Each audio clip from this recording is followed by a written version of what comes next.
की असेंबली हिंदी में होती है, इंग्लिश में होती है। आज की असेंबली हम उर्दू में करने की कोशिश करेंगे। तो हम सब यहाँ सुबह के मजलिस के लिए जमा हुए हैं और आज आपके सामने आपके ही देश के सारे मुस्लिम स्टूडेंट खड़े हैं जो आज के मजलिस को करेंगे। तो इस मजलिस को निजामत करने के लिए, संचालित करने के लिए मैं कक्षा 12 से 12वीं से नूरजिया को बुलाना चाहूंगा। ईद होती है, इसी के साथ आप सभी को मेरा आदाब। मैं नूरजिया कक्षा 12वीं की छात्रा आप सभी के समक्ष आज का प्रातःकालीन प्रार्थना सभा को ईद की ओर से प्रसंचालित करने के लिए उपस्थित हूँ।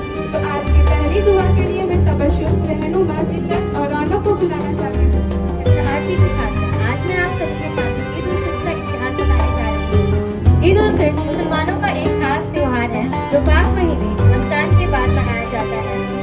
इस्लाम के अनुसार पैगंबर मोहम्मद ने मदीना पहुंचने के बाद इस त्योहार की शुरुआत की। माना जाता है कि यह पहली बार 624 ईस्वी के ब्रत की लड़ाई में मिली ऐतिहासिक जीत के बाद मनाई गई थी। ईद उल फित्र क्यों मनाया जाता है? रमजान के पूरे महीने रोजे रखने के बाद अल्लाह का शुक्र अदा करने के लिए ईद उल फित्र मनाई जाती है। यह खुशी, भाईचारे और दया का प्रतीक है। ईद में पहले ज़कात और फित्र देना जरूरी होता है। सुबह ईद की नमाज पढ़ी जाती है, लोग नए कपड़े पहनते हैं और एक दूसरे को गले लगकर ईद मुबारक कहते हैं। मिठाइयाँ जैसे सेवइयाँ बनाई जाती है। ईद उल फित्र केवल एक त्योहार नहीं बल्कि यह त्याग, अनुशासन और इंसानियत का संदेश देता है। यह दिन हमें सिखाता है कि हमें जरूरतमंदों की मदद करनी चाहिए और सबके साथ प्यार से रहना चाहिए। शुक्रिया।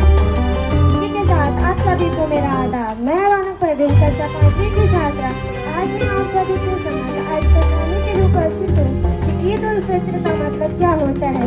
इसका शब्द है रोजा खोलने का त्योहार। शुक्रिया। कक्षा 8वीं की छात्रा मैं आज आप सभी के समक्ष आज के प्रश्नों के ऊपर आज का प्रश्न है, ईद का त्योहार क्यों मनाया जाता है? इसका सही उत्तर है, ईद उल फित्र रमजान के पवित्र महीने के 30 दिनों के रोजे, उपवास और इबादत के समापन के रूप में मनाई जाती है। यह त्योहार अल्लाह के प्रति आभार, भाईचारा और खुशियों का प्रतीक है। सभी को मेरा आदाब। मैं संजीदा कक्षा 8वीं की छात्रा हूँ। आज मैं आप सभी के सामने विषय बताने के लिए मौजूद हूँ। ईद उल फित्र एक ऐसा त्योहार है जो हमें माफी और भाईचारे का संदेश देता है। यह त्योहार हमें अपने दिलों को साफ करने और दूसरों के साथ प्यार और भाईचारे से जुड़ने का अवसर देता है। ईद का मतलब है खुशी और फितर का मतलब है माफी। इस त्योहार पर हम अपने गुनाहों को माफी मांगते हैं और दूसरों को माफ करते हैं। ईद के दिन हम अपने परिवार और दोस्तों के साथ मिलकर नमाज पढ़ते हैं और एक दूसरे को ईद मुबारक की मुबारकबाद देते हैं। हम अपने घरों में स्वादिष्ट पकवान बनाते हैं और दूसरों के साथ बांटते हैं। ईद का त्योहार हमें एकता और भाईचारे का संदेश देता है। ईद की मुबारकबाद देने का मतलब है कि हम एक दूसरे के साथ खुशियाँ बांटना चाहते हैं और उनके जीवन में सुख और शांति लाना चाहते हैं।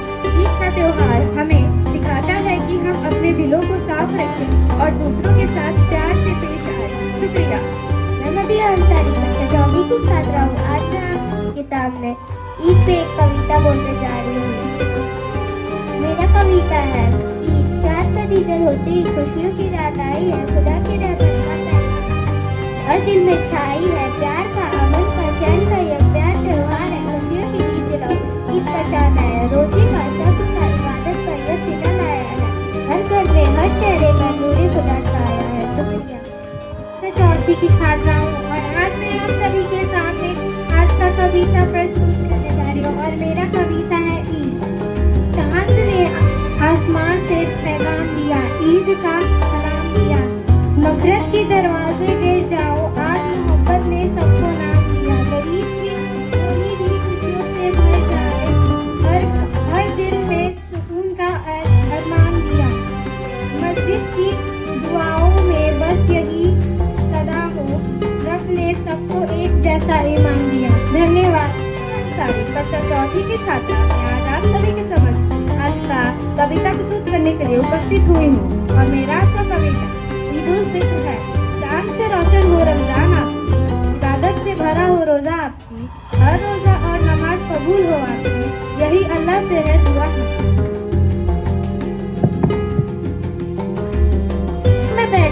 कभी ऐसा आ गया बहाना हमको मिला। दुआ है अमन के हालात हो हर कहीं, हम तुम्हें ईद पर बुलाएंगे, तुम हमें दिवाली पर बुलाओ। शुक्रिया। पिछले 10 दिन से मेरे से जो सबसे ज्यादा क्वेश्चन पूछा गया वो यही पूछा गया कि यारी सर ईद कब है, 20 को है कि 21 को है।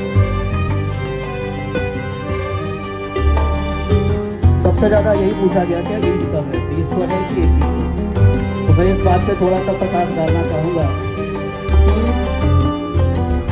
जिस तरीके से इंग्लिश कैलेंडर होता है ना, जनवरी, फरवरी, मार्च, अप्रैल, ऐसे ही इस्लामिक कैलेंडर होता है जिसमें मंथ नेम मुहर्रम, सफर, रबीउल अव्वल, रबीउल आखिर, रमजान, इस तरह के होते हैं। जैसे इंग्लिश मंथ होता है, आप ये जानते हैं कि 30 या 31 का होगा, और आपको ये पता है कि कौन सा 30 होगा, कौन सा 31 होगा। लेकिन इस्लामिक कैलेंडर के अनुसार जो है वो मंथ या तो 29 का होता है या तो 30 का होता है, या तो 29 का होगा या तो 30 का होगा। और सबसे बड़ी बात यह है कि 29 का होगा कि 30 का होगा ये कंफर्म नहीं हो पाता। जैसे इस्लामिक कैलेंडर को लूनर कैलेंडर भी बोलते हैं, क्योंकि ये कैलेंडर में मंथ जो चेंज होती है वो चाँद के हिसाब से चेंज होती है। 29 जैसे मान लीजिए आज रमजान मंथ चल रहा था, अगर 29 रमजान को चाँद दिखती है वहाँ से रमजान मंथ खत्म हो जाती है और अगली मंथ शुरू हो जाती है। और अगर 29 को वो चाँद नहीं दिखती है तो 30 रमजान वो मंथ 30 का होगा और 30 के बाद नया मंथ शुरू होगा। तो यहाँ मंथ जो है वो ये हम पहले से नहीं प्रेडिक्ट कर सकते हैं कि ये मंथ जो है वो 29 का होगा कि 30 का होगा। तो इसलिए ये प्रेडिक्ट नहीं किया जा सकता था कि ईद 20 को होगा कि 21 को होगा। खैर, जो गल्फ कंट्रीज हैं उसमें चाँद जो है हमसे एक दिन पहले वहाँ पे देखी जाती है, तो वहाँ एक दिन पहले ईद मनाई जाती है। तो कल वहाँ पे चाँद नहीं दिखी है तो मोस्ट 99.99 ये संभावना है कि कल यहाँ ईद नहीं होगी, ईद होगी परसों। रही बात ईद का मतलब होता है खुशी, और ये खुशी जो है मनाई जाती है जो पवित्र मंथ है, जो 12 मंथ है इस्लामिक कैलेंडर में, उसमें ये रमजान का मंथ जो होता है वो सबसे ज्यादा पवित्र मंथ माना जाता है। इस मंथ के बीतने की खुशी में, इस मंथ में सारे मुस्लिम रोजे रखते हैं। रोजे रखने का मतलब सिर्फ भूखे प्यासे नहीं, रोजा का मतलब होता है रुकना, मतलब आपको अपने हर इंद्रियों पे रोजा रखना है। जैसे हमें ना तो बुरा देखना है, अपने देखने पे रोजा रखना है, अपने सुनने पे रोजा रखना है, अपने जबान से रोजा रखना है, इन सारे चीजों पे रोजा रखना होता है, तब जाकर के रोजा होता है। रोजा का मतलब ये नहीं होता कि सिर्फ आप दिन भर भूखे प्यासे हैं।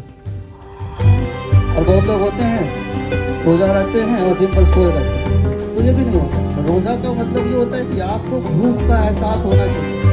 आपको ये एहसास होना चाहिए कि अगर कोई भूखा है तो वो कैसा महसूस करता होगा।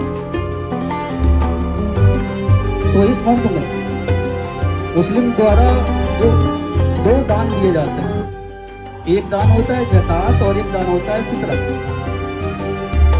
ज़कात जो होता है वो जितनी भी संपत्ति है, हर आदमी के पास जितनी भी संपत्ति है उस संपत्ति का 2.5% वो उसका नहीं होता। इस्लामिक नियम के अनुसार कि अगर मेरे पास जितनी भी संपत्ति है उस संपत्ति का 2.5% वो मेरा नहीं है, वो गरीबों के लिए है, वो मुझे दान करना है, चाहे जैसे भी। हर साल 1 साल तक जितनी भी मेरे पास संपत्ति है उसका 2.5% दान करना, यह ज़कात होता है। और एक होता है फितरा। जैसे अभी आप लोगों ने यहाँ पे सुविचार में सुना था कि ईद जो है सिर्फ खुद को खुशियाँ मनाने का त्यौहार नहीं है, बल्कि सबके साथ मिलकर के खुशियाँ मनाने का त्यौहार है। तो उसमें एक दान दिया जाता है फितरा। फितरा जो होता है वो ईद के नमाज से जस्ट पहले दी जाती है, और वो क्या होता है, वो पर पर्सन एक आदमी 2.5 किलो अनाज का जो दाम होता है, वो दाम का पैसा हर आदमी का निकाल करके उसको दी जाती है जो ईद मनाने के लायक नहीं है, जो गरीब है, जो अपने लिए कपड़े नहीं खरीद सकता, अपने लिए सवैयां नहीं खरीद सकता, उनको दान दी जाती है। जब तक ये दान ईद के नमाज से पहले अगर आप नहीं करेंगे तो फिर आपकी रोजा ईद से कोई मतलब नहीं। तो इस तरीके से ईद मनाई जाती है। ईद खुशियों का त्योहार है। इस दिन सवैयां बनती है, मिठाई बांटी जाती है, लोग गले मिल करके एक दूसरे को ईद की बधाई देते हैं। इसके साथ मैं अपनी बात को खत्म करना चाहता हूँ। शुक्रिया।